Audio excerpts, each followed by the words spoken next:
lot of people will be like, even if you do get an opportunity for a job and you think maybe that's not the job that I truly want, my advice is to still take the interview because I was like, okay, even if it's a little out of my wheelhouse, even if it's okay, I'm not likely to get this one, but they gave me the chance to interview, go for it because at the very least you're getting practice. And the more practice that you have, when that job that is the job that is meant for you comes along, you're going to have all those interviews and practice under your belt. So then you're going to smash that interview.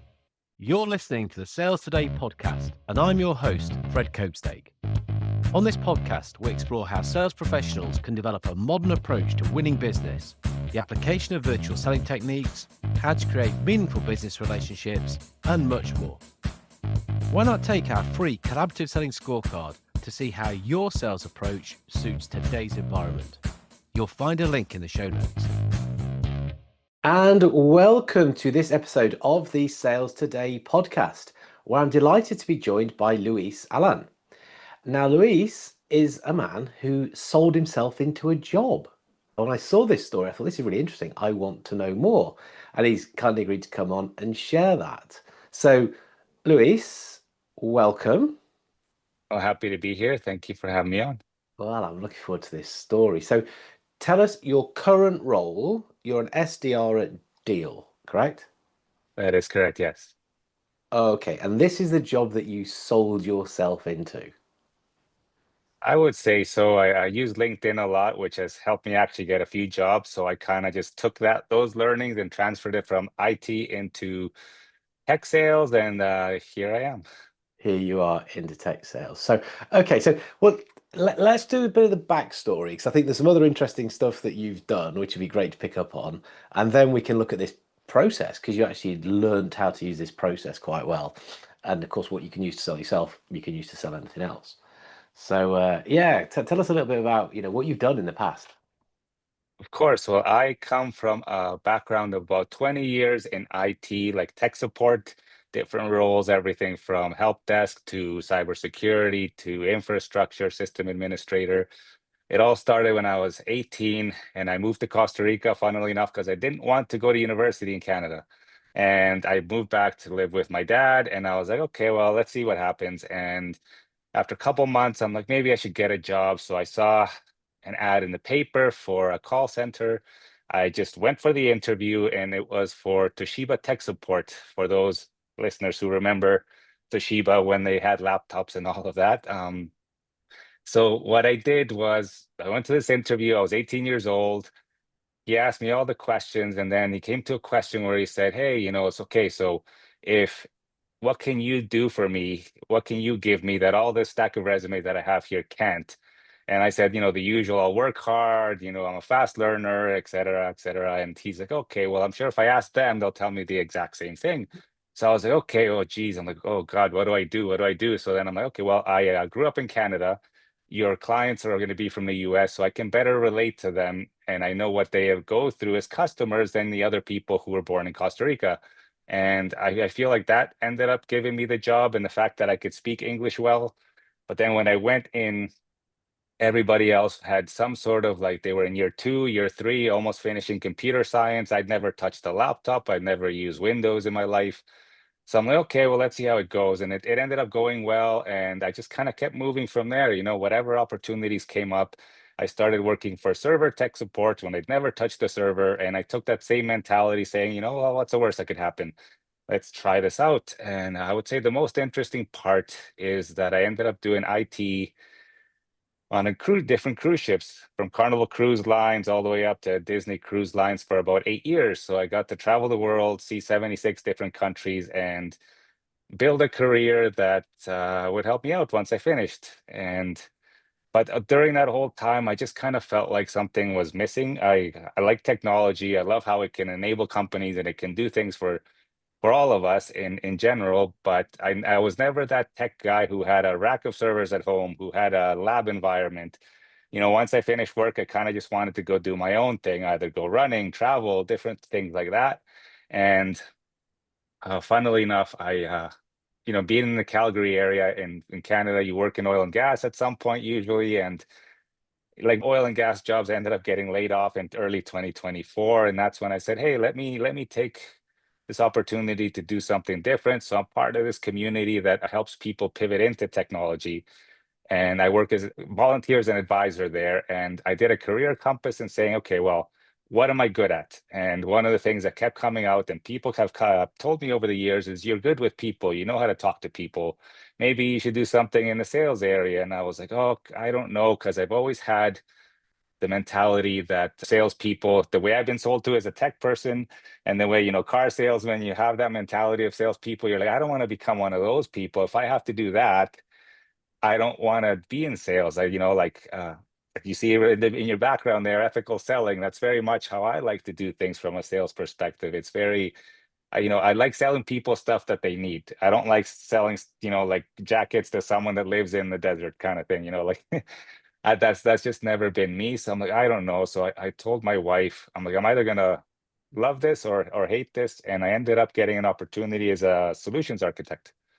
And that's kind of my first foray into pre-sales, helping the whole full life cycle, doing everything but the prospecting, funnily enough. And I ended up seeing that I really loved it. And that's how I ended up saying, okay, sales is where I want to stay. Brilliant. So, I mean, I'm going to take you right back to that very first one, because what you said then was I think, indicative of what's going on in sales all over the world at the moment. Yeah, I'm great, blah, blah, blah, whatever. And everyone says the same thing. Everyone says the same thing. Like, if you're selling a certain product, Uh, everyone says the same about their products. We're the best. It's the best thing. Service, we're the best. People, we're the best. When you switch that into, well, I understand the customer, I know the stuff that they're going to care about, and I can talk to them about that stuff. That's where what was a smart boss went, well, that's what I want. I want people to understand the problems, the challenges, concerns of the folk that are ringing in, not who are going to go, yeah, we're the best, blah, blah, blah, blah, blah, blah. Which, as you've then pointed out, that's kind of what the sleazy salespeople do. Aren't we ace? Aren't we brilliant? Oh, no, we're not. So, Definitely. right back then, you'd laid the foundations, probably hadn't really realized, but you nailed it at that stage, which is so cool. Um, and I need to ask you a little bit more about this cruise ship. I don't know how many stories you'd like to tell us about that, or whether kind of what goes on cruise stays on cruise.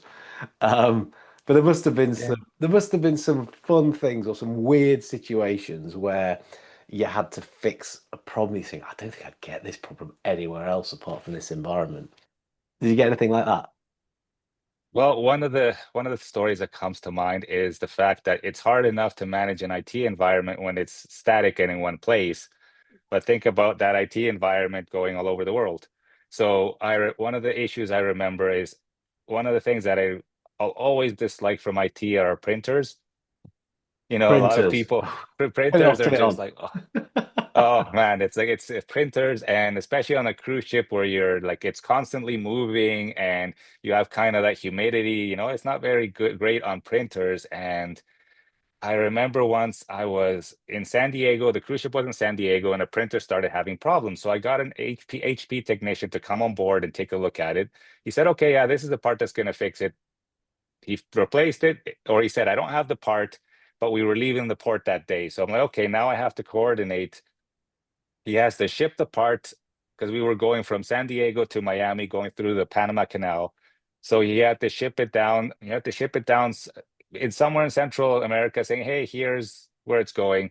Then another technician came on board. He replaced that part. It didn't fix it. No, it needs this. I'm like, okay. Then I had to coordinate again. And when we went to our first U.S. port again, and other times it took like probably about 3.5, 4 weeks to actually fix this issue. It didn't end up getting fixed till Miami.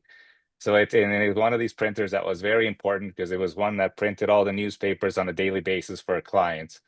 And so then they were without their newspapers, they had a bad customer experience, but it's just having to always take all these things into account. Like if you're only in Miami once a year and that's where you get the majority of all your stock, you have to make sure, okay, what stock do I need to last me the whole year until we're back in Miami?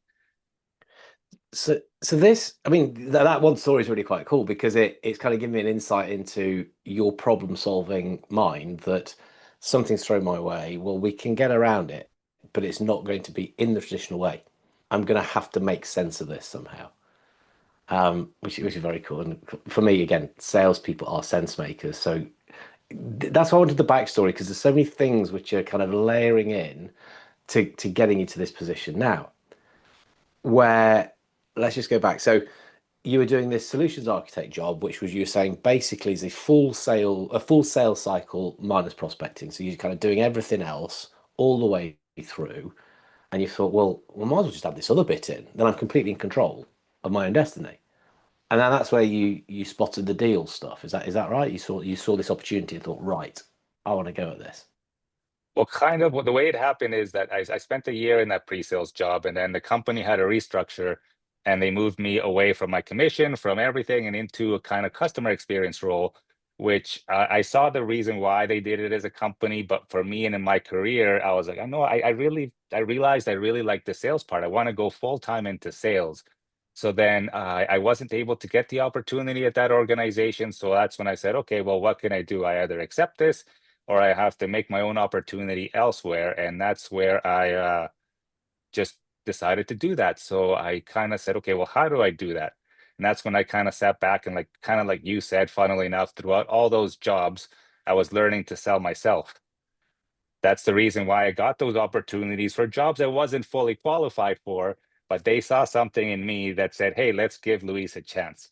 So I kind of sat back and said, what helped me first? One of the first things that I would do is, did some self-reflection. What am I good at? What are my strengths? Where do I want to go? Which in this case was a full sales role. I was aiming for account executive, sales development representative. Those were the kind of the two roles that I was okay, this is where I want to go in. So I said, what am I good at and what do I have that translates well? And what are the parts of my technical job that will translate well to these types of jobs? So you use things like ChatGPT to say, hey, please look at my LinkedIn profile. Here's an account executive or an SDR job description. Please tell me the comparisons and what from my experience and what from what you know about me transfers over to these and map them specifically to these job descriptions. And that gave me an idea, okay, these are the things that I'm good at. These are the things that maybe I need to find ways to cover them or find other ways to reframe them so that when they do come up in a job interview, I can speak to them and I can show them the value that I have as opposed to the lack of experience. Okay. Oh, right. So I like this. So stage one, this is like the process. We're mapping a process here. Stage one, that self-reflection piece. My strengths, what does that translate into? Well, my strengths, where do I want to go? And then that's interesting. You were using ChatGPT. Yes, What do you and know I ended about up me? And how does ChatGPT know about you? You were just feeding it your LinkedIn profile, or because you're using it so much, it was using its memory to go, well, actually, I know a bit more about you, Lewis, than just the than just your profile. Was it using that? a little bit of both. I Yeah. had been using it a little bit consistently over the past few months to start getting more into AI and learning a bit more about that. And in addition to my LinkedIn profile. So, and all the job search, I said, it kind of knows what I'm asking for, what I do, Yeah. and Yeah. how I speak. So that's kind of how I did that.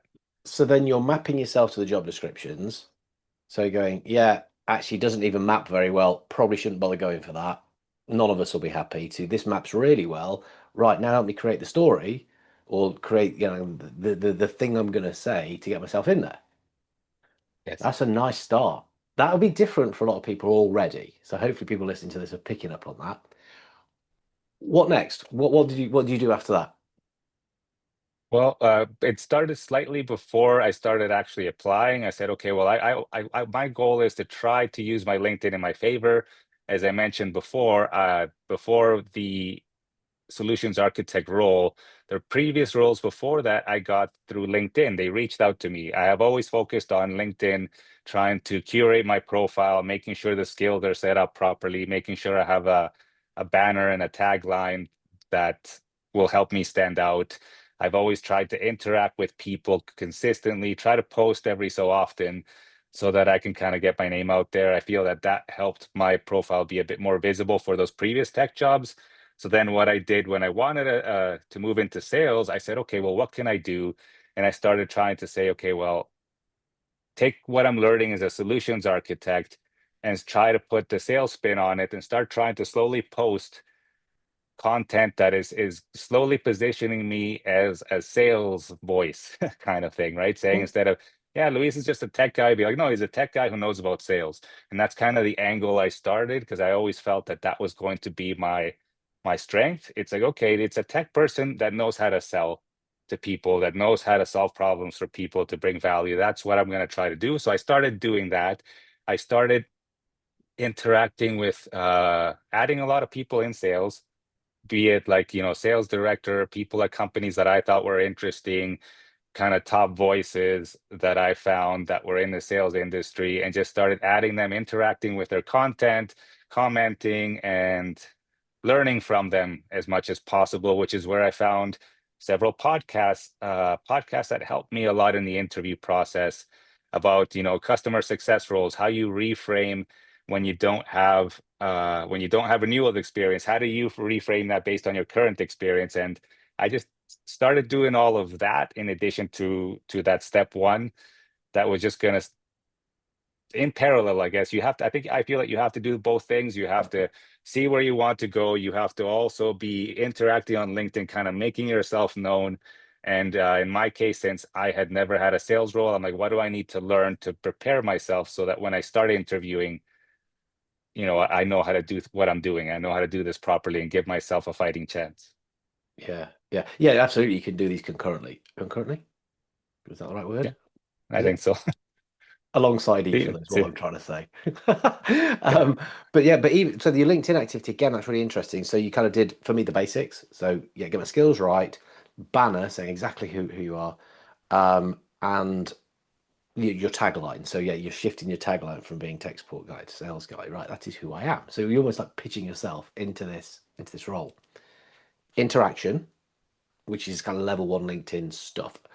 You can actually get more out of interaction than posting sometimes. I know this week Well, I actually had yes, more impressions on a comment than on yes, like exactly. all my Actually, posts in a week. yeah, no, Oh, that's so funny because I actually, when you get the premium version, which I did while during my job search, it tells you the analytics, and the analytics always said that 90% of where I was found or where I was seen all came from my comments. yeah. So you Yeah. think, well, how can I comment intelligently? And then again, were you using any kind of help on the comments, AI help, or was it like you going, well, that is my thinking? Automation is what I'm saying. Was it automated or you? I did not automate anything because I haven't quite gotten to that stage of automating things. I think that'll come as I learn a bit more into the sales role, but I just tried to comment, and especially when I commented on people that were top voices and I put a thoughtful comment, that gave Yeah. me way more impressions than just commenting on any person. So you have to be strategic about who you're Yeah. commenting and Yeah. interacting with. The greater reach you have, the greater reach and visibility you're going to have. Yeah. And of course, if there's people that you want to see you, well, then, yeah, the guys at Deal, well, I'll comment on your stuff. Yeah, of course you will. And then you started posting. So when you were posting, I'm just interested in kind of breaking this down a little bit more detail. Did you have, you wanted to be known as sales? Were you posting about other stuff, or again, what do those posts look like? The majority I tried to focus on, okay, what am I learning from a tech perspective? What from my current position is going to help clients? Like if I went to a Microsoft 365 conference and I said, okay, well, data governance, that's very important. A lot of people are talking around AI. A lot of people are talking around Copilot, but in order to do that, you have to have your data governance house in order. So then I started taking, okay, so this is what I know from a tech perspective, and this is how it's going to help clients. This is how it's going to help you. And that's kind of how I started slowly kind of putting things out. And then as I started taking a bit more training courses and I started, doing like the free HubSpot courses, I took a certified professional salesperson course. Then my post became a little bit technical sales to then also just sales. This is what I'm learning as I'm transitioning into a sales role. Like as the future salesperson, this is what I'm learning. This is what I'm finding out. I just took this course and this is what it taught me. So I started Smart. slowly switching things over to a bit more of a sales focus from just a technical as I went on and learned more. That's great. And that was the third piece I was going to put out, that what you were doing whilst doing that was picking up on stuff, podcasts, and there's so much resource out there. Yeah, that you just listen to it and you can find so much. Like you don't need to go on training. says the Oh, salesperson. there's a ton. There's a ton out there. There's more content than you have time to actually absorb it all. Oh, wait, you could absolutely. I mean, just think of my own stuff. You could look at it and you can do a complete course on everything I've put out there. In fact, I've even formatted it so you can, so it's easy. I sometimes even post say, just go do this, this, this, this, this. Yeah. Pretty And then much, that yeah. creates more content. So now you're getting smarter about the particular area. Good. So then what happened? Where do we go after this? You're doing this, it's constant activity. It's small incremental steps, isn't it? It's just consistency, hard yards, just chipping away, chipping away, chipping away, chipping away. Then what? Well, one of the things I kept hearing was, be strategic. Don't just like the sales and sales term is like, is it like spray and pray kind of thing? There are a lot of people that are against that. And it's the same thing when you're job searching is, some numbers I've heard thrown around in different podcasts where like you shouldn't apply to more than 10 jobs per week because that's actually going to work against you. Focus on the companies that you want, like look at those job descriptions for the roles that you want. What do you like, what companies do you want to work at? Do your research, try to find out like, Glassdoor, Indeed, look at the culture of that company and focus on those companies that you're going to apply for. And one of the things I did with Deel was I actually started interacting. I found different sales directors, different people from Deel started popping up because I was in the sales community, and with the new feature of LinkedIn, how it shows you stuff that is relevant, Yeah. then what that does is now it just kept popping up more people in the sales industry for me. And some of those people started coming up from Deal. So I started adding them. I started, following them, interacting on the sales director's posts and saying, hey, I really found that insightful, blah, blah, blah. This is what I'm doing. And every once in a while, I would put in a post like, hey, I'm trying to move over to tech sales. What would you suggest to this, and this? And just started interacting so that then hopefully when I apply to some of these companies, they'll be like, oh, I recognize that name. And I also added recruiters as well, because they'll be the first line who kind of sees those posts or those resumes. So just try to be like, hey, interact with them so that when my application came out, they'll be like, I recognize this name. Yeah, I've been commenting on your LinkedIn for a while. Yeah. I so again, be strategic is this the fourth part or the thing there. As regards to numbers, 10 a week, I guess what we're saying there is it's the same with sales, isn't it? Well, yes, you could get an email to smash out 1,000, 10,000, million kind of outreach, which isn't really relevant to anybody. With Yeah, 10, you can be more relevant, can't you? You can say, I'm going to take the time, take the effort, get chatty to map me against you so that I can actually say, hey, look, I have looked at this and I'm looking at it going, this guy has done some work. He's done some prep. He's actually done yeah, this. You can't fake this. Interesting compared to, okay, I wonder what software they're using. Yeah. definitely. And then interacting. Keeps coming back to interaction, doesn't it? Keeps coming back I to feel that. that that's the biggest thing that's going to get you seen. It's what's helped me a lot.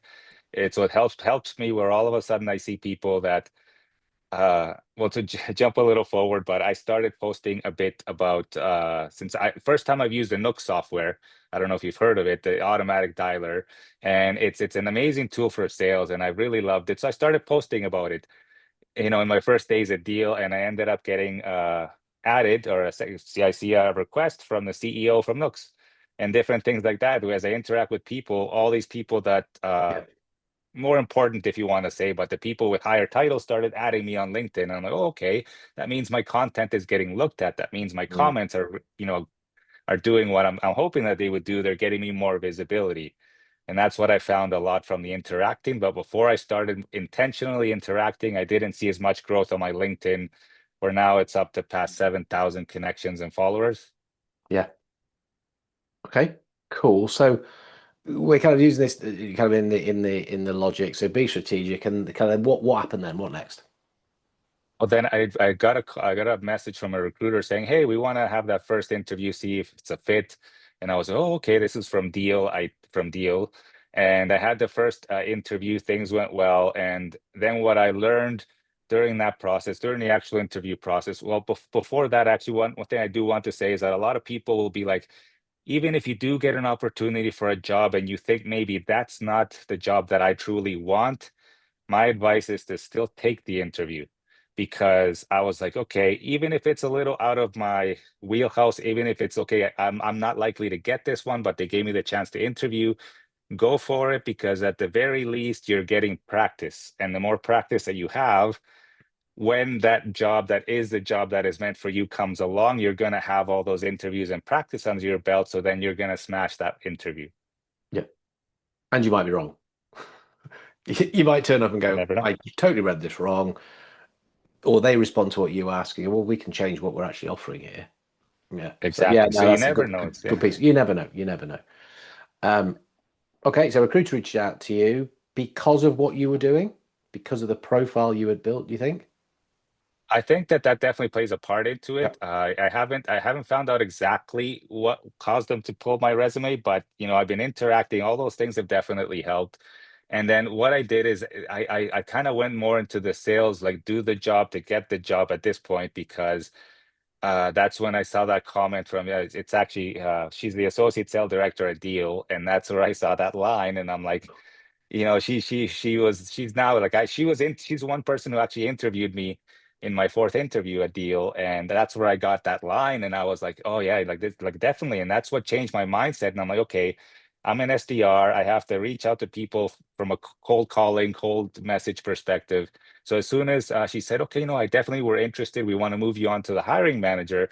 She sent me the name of the hiring manager. I found the hiring manager on LinkedIn. I added her. I sent her a message and say, hey, I saw that we're going to interview on this and this date. I just wanted to introduce myself, saying I'm very excited. And then I put a little snippet, of how that would kind of sell myself in that message, and said, like, I can't remember what I said, but it was something along the lines of like, I'm excited to meet with you. I've been looking at the product, and, with my background in IT, I feel that this is a great product that will help in blah, blah, blah, or, X, Y, and Z, tie my technical skills and how they would transfer over to this role, so that she already had that in the back of her mind. And that message, was that a video? It wasn't the video. Some people have done videos. I Yeah. didn't I didn't think that cleverly at that time, but I have heard people that they'll just create a 30-second loom and say, Yeah. "Hey, here you go." So There there's you those go. two options, I feel, that could work for people. Even sending that message has put you, has given you, I like to say, I was talking to some students the other day, an unfair advantage. Yeah, absolutely fair. But, and, video, whichever, how, just do something, get you a part. Do the job to get the job. To the person who said that. I think that's all. I think that is brilliant. I love little things like that. So you reached out, did that. That's moved you into the next stage. What else? What else have you done? Because you're nearly there. Well, That sounds. and then at that point, so that hiring manager interview went well, and then moving on to the next phase was actually like a mock interview where you do the cold call, and I had to actually do prospecting, find a company that I chose that I feel would be a good fit, and then create a presentation. And for that, I actually used ChatGPT to help me out a lot, saying, okay, well, what are the ICPs for Deal IT as a product that I was Mm, going to be selling into? yeah, And then I use ChatGPT to help me prepare the presentation. Who are the best ICE contacts, personas within that organization? And then I had to create a cold email saying this is what I would send to this person. And then I created a script, and I actually used ChatGPT to prepare, because a lot of the other options out there of practice bots for cold calls are paid yeah, subscriptions. So I had ChatGPT. I created my own script using ChatGPT, saying, okay, what would a cold call script look like? I uploaded that into ChatGPT, and then I just basically spoke to it and said, you be this person from this company. I'm going to be from DLIT selling you this. Please object a couple of times, just to kind of make it a little bit interesting. And then I went and kept practicing with ChatGPT on how to do my mock cold call, and that's what I used to do in the interview. practice. Okay, so again, probably more than many salespeople in the job who are doing this professionally are actually doing. Yeah, so your Yeah. level of prep has shown that this guy is on it. And all of these things that you have said, you can be using or you use in a sales job anyway. That is what the beauty of this is. Um, so that's got you into that part. What's next? Well, that one went well, and that's when I ended up after passing that one, I met with the sales director and then a culture fit interview, and then I got the offer. It was all like June 21st, I started the first recruiter interview, and by like July 5th, or Okay. I like within 2 weeks, I pretty much had the job offer. So that's where that's one of the things that also, you know, they're interviewing you, but you're interviewing them. And throughout this whole interview process, I saw their values that I saw on their website. They were being showcased from their side as well. And Yeah. that's what kind of led me to say, like, no, this offer is good. I want to do this because I believe in the product. I really like it. And that's the whole part of like the ethical selling. It's like I couldn't have accepted the job if I didn't truly believe in the product. And having been in IT and selling this particular product, which is device lifecycle management, I'm like, I saw the value of where it could have served me in my tech career. So I'm like, perfect. And I know I'll be able to speak to people about this because I feel that it truly fits a need that is prevalent in the market that people are going, it's going to help people. Brilliant. Absolutely brilliant. I mean, this is it's such a good story, but there's so many good pieces in here for somebody who is listening and thinking, well, I can employ some of this stuff and finding a job. Or if somebody's listening and going, I could just do some of this stuff and get better at selling. Because like we said right at the top, it's selling yourself, selling the thing you're selling, similar. It's just selling yourself is more important, isn't it? It's biggest sell you'll make. Yeah. Yeah. For sure. I completely agree. Cool. So there you are. You're in position now. Sounds like it's going well, and you're Oh employing yeah, it's these tactics now to help you in pursuit of what you're doing there. of course, and it's actually taking it a step further. One of the things I've kind of been taught because it's, you have a great onboarding process. And one of the good things is that the company I'm at, Deel, uses the product that I'm going to sell internally. So I'm using the product. I onboarded myself. I ordered my own equipment. So like that to me, I'm like, wow, how many companies do you work at that sell a product they will never use themselves? Yeah.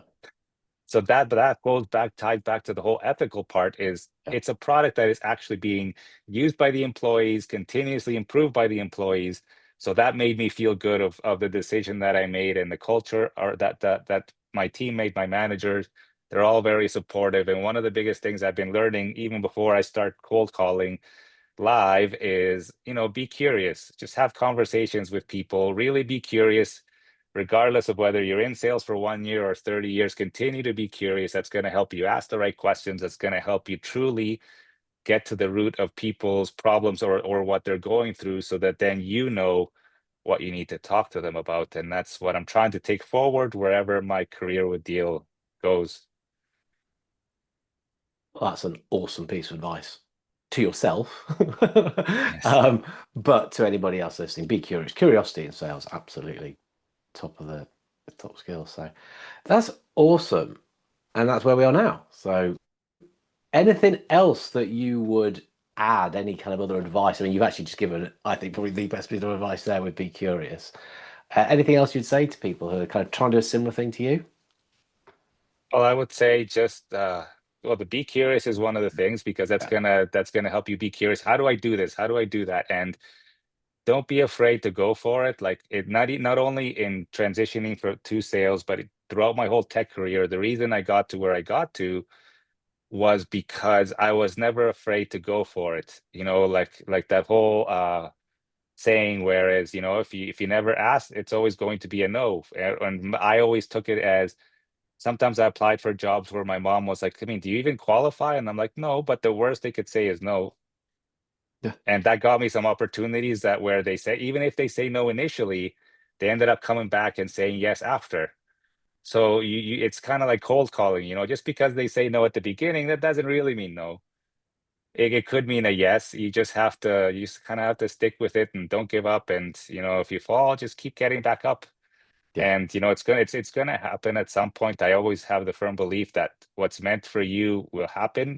But you have to do your part and just don't give up and keep moving forward. You have to do your part. I agree with that. Be curious. Don't be afraid to go for it. Play your part. They're three crackers. Exactly. Absolutely three crackers. Luis, thank you so much for coming on. If people want to get in touch with you, if they want to connect, where's the best place? I would say on my LinkedIn, definitely, you can put the link in the show notes and Yeah, just that, reach out to me if you want to chat or if you have any questions. Several people have reached out to me, being like, "Hey, I'm going through this. yeah. How did you do it?" I'm happy to help, and I'm always happy to give any advice if I can to help other people in any way possible. Well, I think you have on this. I think hopefully it's going to be an episode which people will access and use. We will pop that into show notes. And mate, thanks again for coming on and sharing that with us. Well, no, thank you. It's been a pleasure. And yeah, I'm very thankful for the opportunity. Thank you for listening to the Sales Today podcast with me, your host, Fred Copestake. I hope you've enjoyed what you heard today. If you did, please get in touch and hit subscribe. And remember, you can take the collaborative selling scorecard for free to check out how your sales approach works in today's environment. You'll find it in the show notes.